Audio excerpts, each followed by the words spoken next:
আর বছরের ইতিহাস, মক্কা থেকে, মদিনা থেকে, আরাফাত থেকে, মুজদালিফা থেকে, মিনা থেকে একটা নারী লাঞ্ছিতা হয়েছে, ধর্ষিতা হয়েছে, অপমানিতা হয়েছে, এর ইতিহাস নাই। প্রিয় ভাই সব, প্রসঙ্গক্রমে এই টঙ্গী লক্ষ লক্ষ লোকেদের সমাবেশ হয়, আলহামদুলিল্লাহ বলে। হতেই পারে তাবলিগি জামাতের ভাইয়েরা এখানে উপস্থিত হন, সারা দেশ থেকে, বিভিন্ন দেশ থেকেও লোকজন আসে, এক জায়গায় বসে আল্লাহ বিল্লাহ করে, মোনাজাত করে। এটা মনে আসতো তাই বলতেছি। কেউ কেউ এটাকে খুব বাড়াবাড়ি করেন। সে বাড়াবাড়িটা হলো, কেউ কেউ বলেন আরাফাতের পরেই দ্বিতীয় এই সমাবেশ। এই বেয়াদবি শব্দটাকে উচ্চারণ করবেন না আল্লাহর হস্তে। কোথায় টঙ্গী, কোথায় আরাফাত, আর কোথায় টঙ্গী? কি এর সাথে আপনি কি মিলান? আপনি বলুন এখানে লক্ষ লক্ষ লোক হয়েছে, আমরাও দেখতে পাচ্ছি লক্ষ লক্ষ লোক হয়, কিন্তু আপনি কেন দ্বিতীয় সমাবেশ বলেন? কেন আপনি আরাফাতের ময়দানের পরে এই কথা বলেন? মহাগুনাহ, মহা বেয়াদবি। আরাফাতে যাওয়া ফরজ, টঙ্গীতে আসা নফল নয়। আপনি কিসের সাথে কি তুলনা করেন?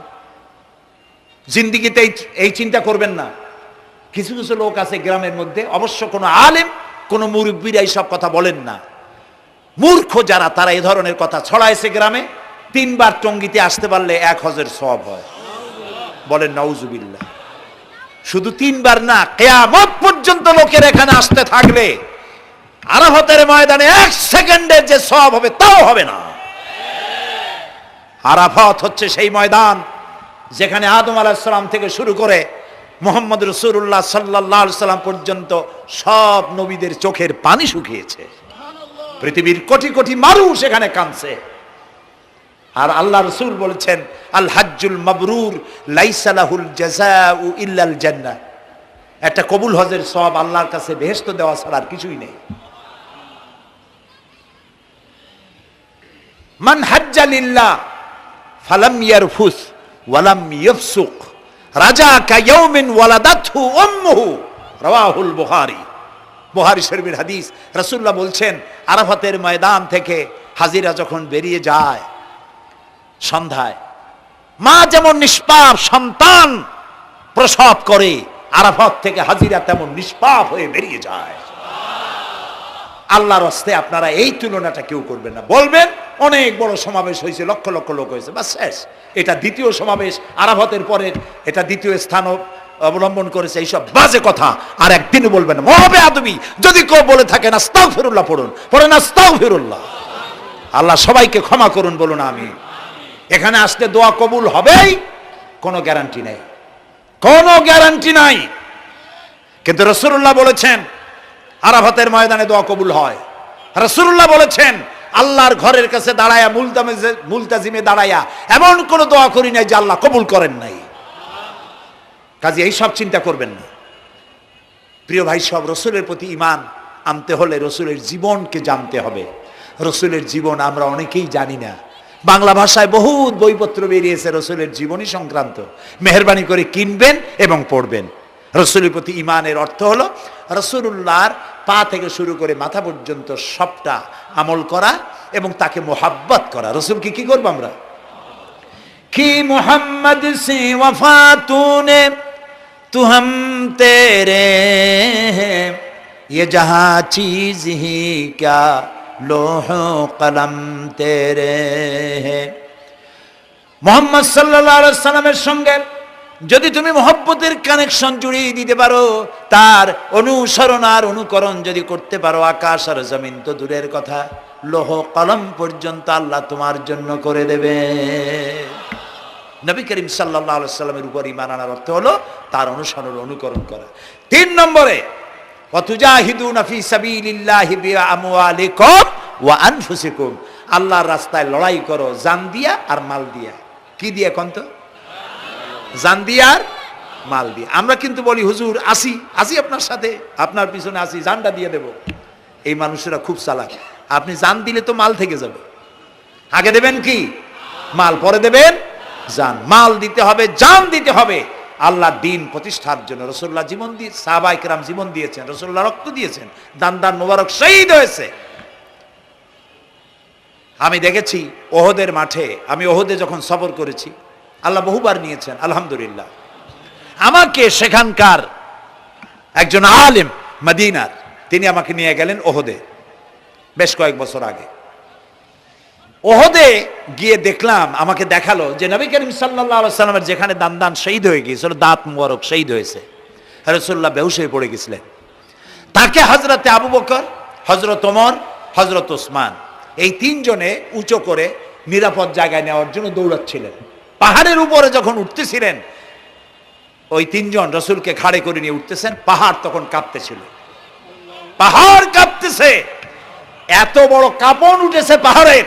পাহাড় সেই এলাকা থেকে কাগজ কাটলে, কেচি দিয়ে কাগজ কাটলে যেমন রেজা রেজা হয়ে যায়, আমার নিজের চোখে আমি দেখলাম। তিনি আমাকে দেখালেন এই সেই এলাকা যেখানে রাসূলকে উঠানো হয়েছিল।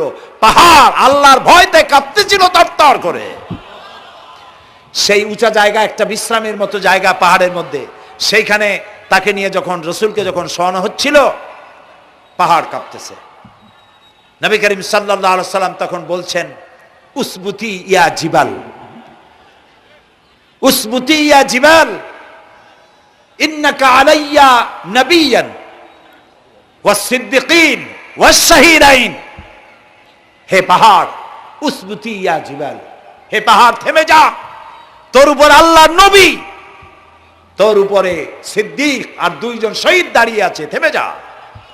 পাহাড় থেমে গেল।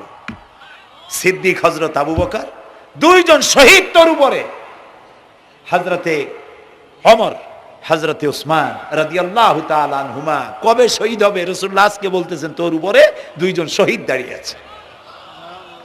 এইভাবে কষ্ট করেছেন নবীজি, ক্ষুধায় কষ্ট করেছেন, যুদ্ধ করেছেন। তবে সেই যুদ্ধ আক্রমণাত্মক ছিল না, ডিফেন্সিভ ছিল। আক্রমণকে প্রতিহত করার জন্য তিনি লড়েছেন। প্রিয় ভাই সব, এত কষ্ট করার পর তিনি যে দিন কায়েম করে গিয়েছিলেন, আল্লাহ তাআলা বলছেন, ওয়াতুজাহিদুনা ফি সাবিলিল্লাহি, আল্লাহর রাস্তায় লড়াই করো জান দিয়ে আর মাল দিয়ে আমার দ্বীনকে প্রতিষ্ঠা করার জন্য। যদি তোমরা ইসলাম বুঝে থাকো, এরই মধ্যে তোমাদের জন্য কল্যাণ নিহিত রয়েছে। সুবহানাল্লাহ বলেন, এরই মধ্যে কল্যাণ। সুতরাং শুধু টুপি মাথায় দিয়ে নামাজ পড়লেই হবে না, নামাজও পড়তে হবে, আল্লাহর হুকুম হাকাম মানতে হবে, রোজাও রাখতে হবে, হজও করতে হবে, যাকাতও দিতে হবে, স্ত্রীকে পর্দায় রাখতে হবে, আমলে আখলাকে, সিরাতে সুরাতে, চলনে বলনে, ব্যবসায় বাণিজ্যে, বক্তৃতায়, রাজনীতি, অর্থনীতি, সমাজনীতি, সব জায়গায় আল্লাহ এবং রসুলের পূর্ণাঙ্গ আনুগত্য করার নামই হলো মুসলমান হয়ে যাওয়া। সুবহানাল্লাহ। এই মুসলমান হইতে পারবো আমরা? আল্লাহ যেন তৌফিক দেখেন, আমিন। সবাই বলেন আমিন। আমি এখন আপনাদের নিয়ে মোনাজাত করব। মোনাজাতের আদব বসা, দাঁড়ানো ভাইয়ের একটু বসেন। এই যত মানুষ দাঁড়ায় আছেন, মেহেরবানি করে একটু বসেন। আমি কিন্তু একবারও বলিনি আপনারা বসেন। দাঁড়ানো ভাইরা মেহেরবানি করে বসেন, মোনাজাত করব আপনাদেরই নিয়ে।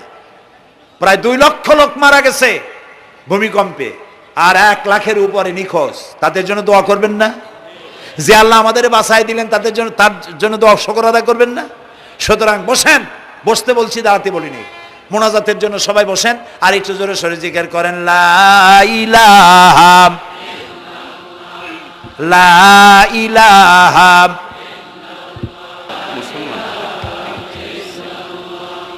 ঘাইমে শেষ হয়ে গেছে।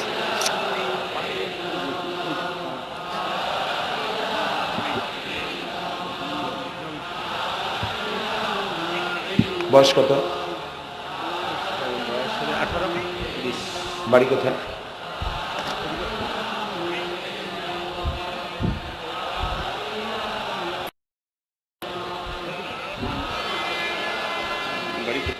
একটু জোরে, লা ইলাহা। এফিডেভিট করছো? বসো বসো।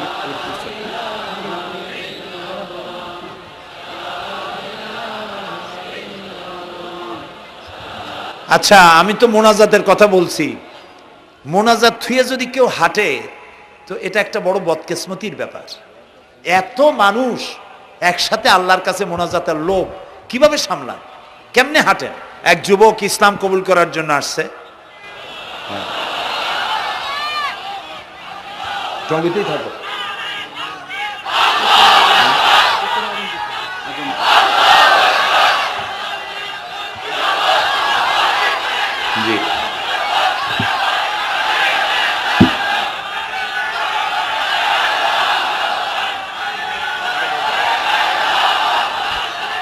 এই ছেলেটি বাড়ি হলো বগুড়ায়, থাকে উত্তরায়। এই ছেলের বাপের নাম শ্রী সুধীর চন্দ্র সরকার, আর তার নাম হলো চঞ্চল কুমার সরকার। বর্তমান নাম পছন্দ করেছে বশির উদ্দিন। বলো লা ইলাহা ইল্লাল্লাহু মুহাম্মাদুর রাসূলুল্লাহ। আল্লাহ ছাড়া কোনো ইলাহ নাই, মাবুদ নাই, উপাস্য নাই। মুহাম্মদ সাল্লাল্লাহু আলাইহি ওয়াসাল্লাম আল্লাহর প্রেরিত রাসূল। আশহাদু আন লা ইলাহা ইল্লাল্লাহু ওয়াহদাহু লা শারীকা লাহু ওয়া আশহাদু আন্না মুহাম্মাদান আবদুহু ওয়া রাসূলুহু। আমি সাক্ষ্য দিচ্ছি আল্লাহ ছাড়া কোনো ইলাহ নাই, মাবুদ নাই, উপাস্য নাই। তিনি এক, তিনি একক, তার কোনো অংশীদার নাই। আমি আরো সাক্ষ্য দিচ্ছি মুহাম্মদ সাল্লাল্লাহু আলাইহি ওয়াসাল্লাম আল্লাহর বান্দা এবং তার প্রেরিত রাসূল। বলো আসসালামু আলাইকুম। আপনারা জবাব দেন। এই ছেলেটি এখন আমাদের মধ্যে নিষ্পাপ। আমাদের সকলের আমলনামায় পাপ আছে। রাসূলুল্লাহ বলেছেন, যখন একজন মুশরিক ইসলাম কবুল করে, কালেমা পড়ে, বিশ্বাস করে, অর্থ সহকারে উচ্চারণ করে, তার পিছনের সমস্ত গুনাহ খাতাকে আল্লাহ তাআলা মাফ করে দেন।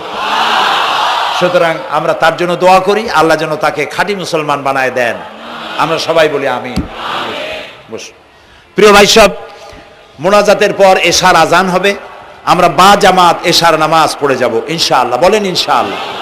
এত বড় জামাত আমরা কোথাও পাবো না, এবং জীবনে আরেকটা জামাত এরকম পাবো তার কোনো নিশ্চয়তাও নাই। ঠিক না ভাই? নামাজ আমরা আদায় করে যাব 5 ওয়াক্ত। কি বলে, এখানে সারা জীবন 5 ওয়াক্ত নামাজ সঠিকভাবে আদায় করব, আর এশার নামাজ আমরা এখানে জামাতে আদায় করে যাব। আর এই বিশাল মাহফিল তৈরি করতে অনেক খরচ হয়েছে। আপনারা নিশ্চয়ই দেখতে পান এত বড় প্যান্ডেল করতে কত টাকা খরচ হতে পারে, এবং তারা প্রচেষ্টা করেছে। আপনারা এই লাইটিং, মাইকিং, প্যান্ডেল, স্টেজ, তারপরে পোস্টার, গেট ইত্যাদি তৈরি করতে বহু টাকা খরচ হয়েছে। আপনারা যাওয়ার সময় মেহেরবানি করে তাদেরকে চতুর্দিকে ড্রাম এবং চাদর নিয়ে লোকেরা দাঁড়িয়ে থাকবে, আপনারা আল্লাহর হস্তে তাদেরকে কিছু সহযোগিতা করে যাবেন। রাজি আছেন? আপনারা রাজি আছেন? আল্লাহ আপনাদেরকে তৌফিক দিন। মা বোনেরা যারা এসছেন, মা বোনদের জন্য আজকে তেমন কোনো কথা বলতে পারলাম না, তবে যা বলেছি নারী এবং পুরুষ সকলের জন্য সমভাবে প্রযোজ্য। আপনাদের জন্য একটু বেশি করতে হবে। এই রাসূলুল্লাহ বলেছেন, আল মারআতু ইজা সাল্লাত খামসাহা ওয়া সামাত শাহরাহা ওয়া আতাআত বালাহা ওয়া আহসানাত ফারজাহা।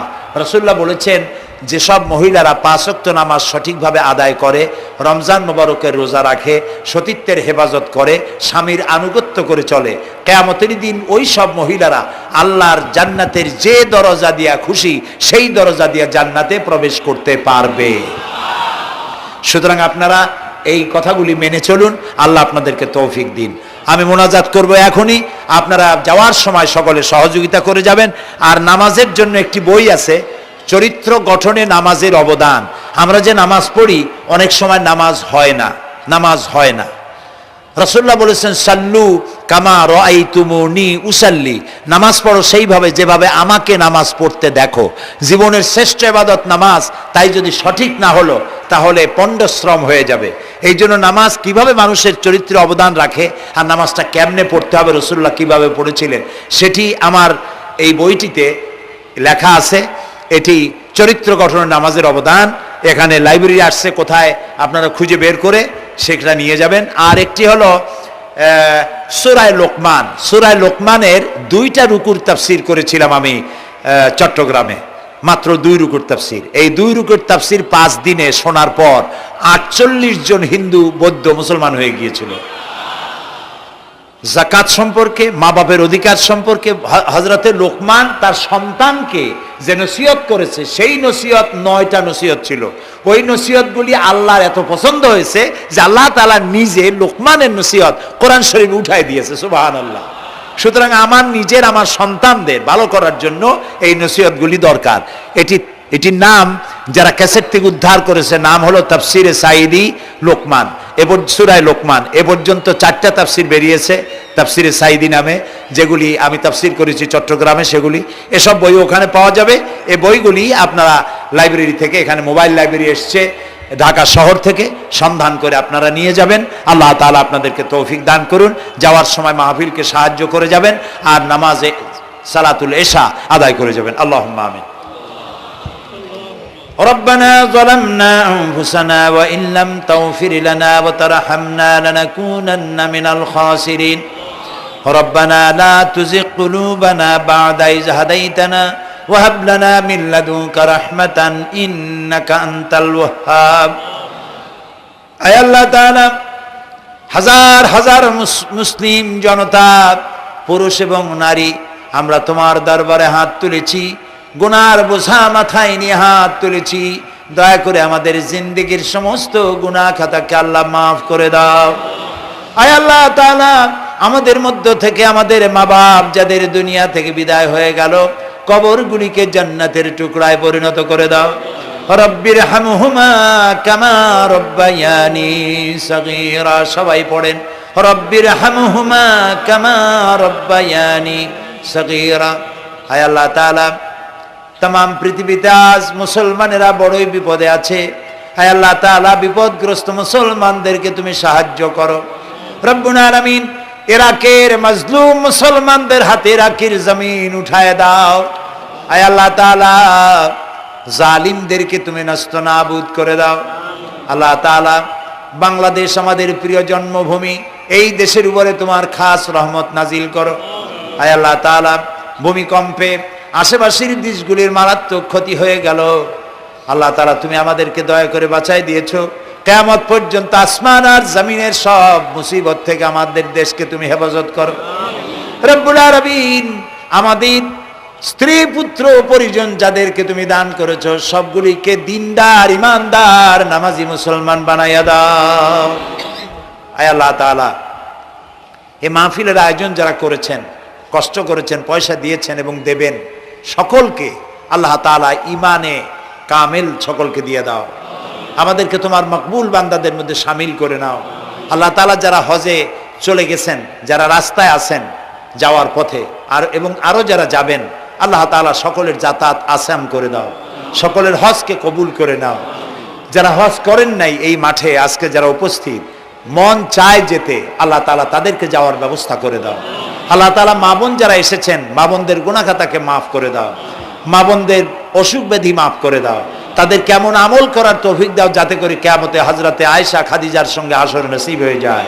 আল্লাহ তাআলা, তোমার কাছে আরেকটা দোয়া করি, আমাদের এই বাংলাদেশে যারা বোমা মারে, আমাদের এই বাংলাদেশে যারা গ্রেনেড হামলা করে, আমাদের এই বাংলাদেশে সন্ত্রাসী তৎপরতা চালায়া যারা মানুষ হত্যা করে, তুমি তাদেরকে হেদায়েত করে দাও, তুমি তাদেরকে হেদায়েত করে দাও, তুমি তাদেরকে হেদায়েত করে দাও। আল্লাহ তাআলা, তোমার ইলমে যদি জানা থাকে ওদের নসিবে হেদায়েত নাই, তাহলে হামান, নমরুদ, সাদ্দাত, ফেরাউন এগুলারে যেমনে তুমি ধ্বংস করছো, বাংলাদেশে যারা গ্রেনেড হামলা করে, বোমা হামলা করে, মানুষ খুন করে, ওদেরকে গজব দিয়া, লানত দিয়া বাংলাদেশ থেকে চিরকালের জন্য বিদায় করে দাও। যারা বাংলাদেশে নৈরাজ্য সৃষ্টি করে, আল্লাহ তাদেরকে গজব দিয়া বিদায় করে দাও। হয় তারা হেদায়েত হোক, না হয় এই শয়তানদের হাত থেকে আমাদের দেশকে আল্লাহ তুমি রক্ষা করো রব্বুল আলামিন। টঙ্গী বিরাট শ্রমিক এরিয়া, আল্লাহ তাআলা শ্রমিকদের স্বাস্থ্য ভালো রাখো, তাদের সকলকে নামাজ আদায় করার তৌফিক দাও। আল্লাহ তাআলা, তাদের অভাব অভিযোগ দূর করে দাও। 4 দলীয় ঐক্য জোটের এই সরকারকে ইসলামের পক্ষে থাকার কাজ করার তৌফিক দান করে দাও। যত ওয়াদা নির্বাচনের আগে করেছিল, সবগুলি ওয়াদা অক্ষরে অক্ষরে পালন করার তৌফিক দিয়ে দাও। আমি কয়েক সেকেন্ড আপনাদের জন্য ছেড়ে দিলাম। মাথা নিচু করে, চক্ষু বন্ধ করে, যার যা চাওয়ার দরকার আল্লাহর কাছে চান। এই বিশাল মাহফিলে আল্লাহ তাআলা দোয়া কবুল করবেন ইনশাআল্লাহ।